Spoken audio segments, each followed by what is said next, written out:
Shalom saudara-saudari, bertemu lagi kita di dalam Rhapsody of Reality. Ajaran Pastor Chris hari ini bertajuk Hari Belas Kasihan dan Kasih Karunia-Nya. Ayat pembukaan kita diambil dari Yakobus 2 ayat 13 yang berbunyi, Belas kasihan menang atas penghakiman. Haleluya. Saudara-saudari, seseorang mungkin melihat kejahatan, keganasan, penipuan, penderitaan dan kekejaman di dunia hari ini dan membuat kesimpulan bahawa semua itu adalah hasil daripada penghakiman Tuhan kerana dosa. Tetapi itu tidak sepenuhnya benar. Kita sedang berada dalam hari belas kasihan dan kasih karunia Tuhan. Kita sedang berada dalam suatu pemerintahan baru. Jadi, keadaan hari ini berbeza dengan keadaan dalam perjanjian lama. Kejahatan yang berlaku di dunia hari ini bukanlah penghakiman daripada Tuhan. Sebaliknya, ia adalah tindakan yang didalangi oleh syaitan ke atas dunia. Kamu boleh mengetahuinya dengan mudah melalui roh dan firman. Itulah sebabnya Tuhan mengharapkan kita untuk melawan syaitan, mematahkan pengaruhnya dari dunia kita dan dari kehidupan manusia. Saudara-saudari, ada dosa, tetapi Yesus telah membayar harga yang penuh untuk dosa bagi pihak semua manusia. Alkitab berkata, demikianlah sekarang tidak ada penghukuman bagi mereka yang ada di dalam Kristus Yesus. Haleluya. Baca Roma 8 ayat 1. Perkataan yang diterjemahkan sebagai penghukuman adalah sama dengan penghakiman. Yesus telah dihakimi untuk menggantikan kita, dan bukan hanya untuk kita, tetapi untuk seluruh dunia. Alkitab berkata, dan Dia adalah pendamaian untuk segala dosa kita. Dan bukan untuk dosa kita sahaja, tetapi juga untuk dosa seluruh dunia. Haleluya. Baca 1 Yohanes 2 ayat 2. Syaitan ingin membuat manusia percaya bahawa Tuhan sedang murka dengan mereka, menghukum mereka, menimpakan kesakitan kepada mereka. Sedangkan Tuhan bukanlah dalang di sebalik semua itu, tetapi syaitanlah dalangnya. Oleh itu, tugas kita adalah untuk memberitahu dunia bahawa Tuhan tidak marah dengan mereka.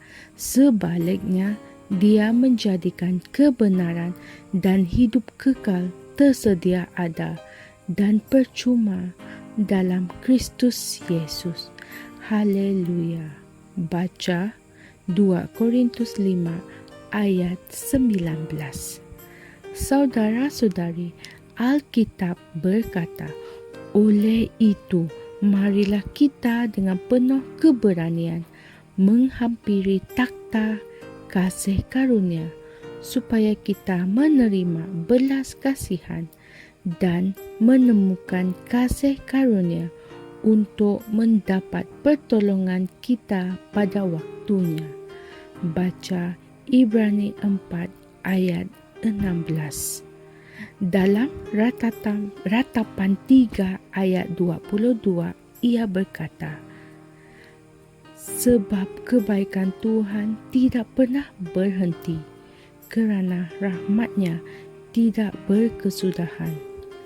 Kita sedang berada dalam hari rahmat atau kasih karunia dan belas kasihan-Nya yang berkelimpahan. Terpujilah Tuhan. Haleluya. Saudara-saudari, mari kita berdoa.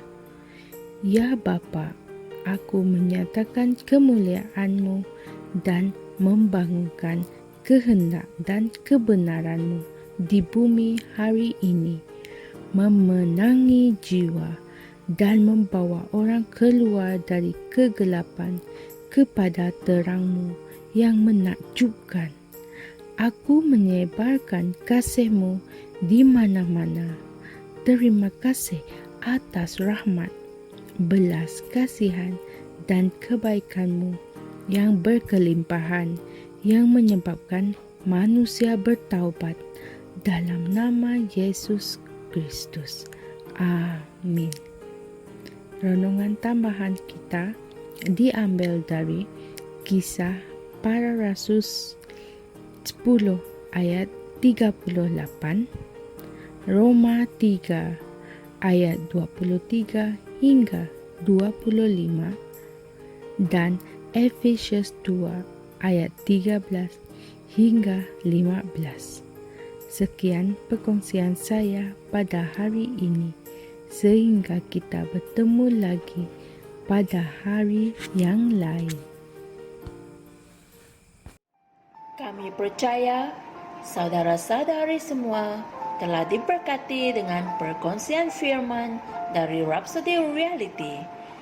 Bagi sesiapa yang ingin menjadikan Yesus Kristus sebagai Tuhan dalam kehidupanmu, kamu boleh mengucapkan doa ini bersama dengan saya. Ya Tuhan Allah, aku mempercayai Yesus Kristus, Anak Allah yang hidup dengan sepenuh hatiku. Aku percaya Dia telah mati untukku, dan Allah telah membangkitkan Dia dari kematian. Aku percaya Dia hidup hari ini. Aku mengaku dengan mulutku bahwa Yesus Kristus adalah Tuhan dalam hidupku mulai dari hari ini.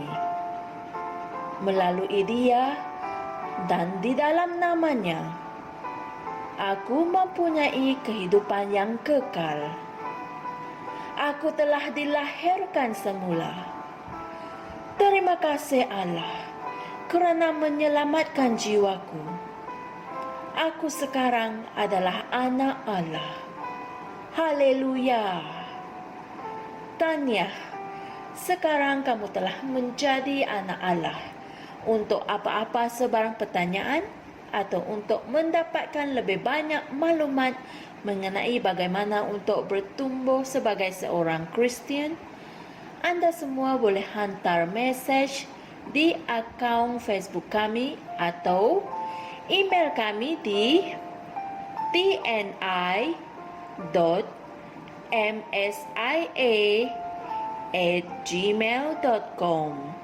Sekali lagi, tni.msia@gmail.com. Tuhan berkati Anda semua.